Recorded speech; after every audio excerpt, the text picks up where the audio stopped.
Friends morning பிரேக்ஃபாஸ்ட்டுக்கும் பையனோட lunch பாக்ஸ்க்கும் chapati தான் friends first ready பண்ணேன்.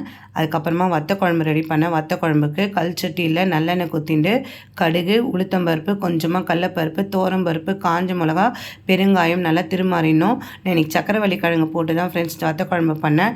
சீக்கிரமாக ஆகணும்னு கொஞ்சம் தனியாக வேக வச்சுட்டேன்.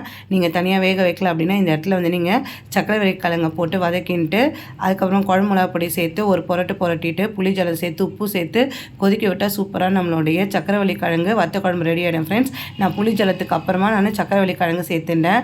இன்னொரு பக்கம் வந்து நான் லெமன் ரைஸ் தான் ஃப்ரெண்ட்ஸ் ரெடி பண்ணேன். ஒரு பாத்திரத்தில் எண்ணெய் ஊற்றிட்டு கடுகு, உளுத்தம்பருப்பு, கடலப்பருப்பு, வேர்க்கடலை, பச்சை மிளகா, கருவேப்பிலை, குடமிளகா சேர்த்து நல்லா வதக்கின்ட்டு கொஞ்சமாக மஞ்சள் பொடி, உப்பு சேர்த்துட்டு அடுப்பு ஆஃப் பண்ணிவிட்டு லெமன் புழிஞ்சு அதுக்கப்புறமா அது மேலே சாதம் போட்டு கலந்தால் சூப்பரான லெமன் ரைஸும் ரெடி ஆகிடுது ஃப்ரெண்ட்ஸ். இன்றைக்கி எங்களோட லஞ்ச் வந்து லெமன் ரைஸ், தொட்டுக்கத்துக்கு வந்து வடாம், அதுக்கப்புறமா தயிர் சாதம், அதுக்கு தொட்டுக்கத்துக்கு வந்து சக்கரவள்ளி கிழங்கு போட்ட வத்த குழம்பு.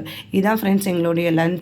நான் சைட் பை சைடு வந்து லெமன் ரைஸ் பண்ணும் போது தயிர் சாதமும் கலந்துட்டேன். அதுக்கப்புறம் நைட் டின்னருக்கு அடை தான் ஃப்ரெண்ட்ஸ் ரெடி பண்ணேன். அடை ஊற வச்ச கிளிப்பிங்ஸ் வந்து மிஸ் ஆகிடுது.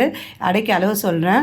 ஒரு பங்கு நீங்கள் வந்து பச்சரிசி, அதுக்கப்புறமா அரை பங்கு கடலப்பருப்பு, அரை பங்கு துவரம்பருப்பு, அதுக்கப்புறமா வந்து அரை பங்கு பைத்தம்பருப்பு, கால் பங்கு வந்து உளுத்தம்பருப்பு சேர்த்து காஞ்ச மிளகா சேர்த்து ஊற வச்சு நல்லா களைஞ்சிட்டு ஒரு 2 hours ஊற வச்சுட்டு அரைச்சி அதில் தேங்காய் போட்டு உப்பு போட்டு கலந்து நம்ம அடை குத்துனா சூப்பராக இருக்கும் ஃப்ரெண்ட்ஸ். இந்தளவு நீங்கள் செஞ்சு பாருங்கள்.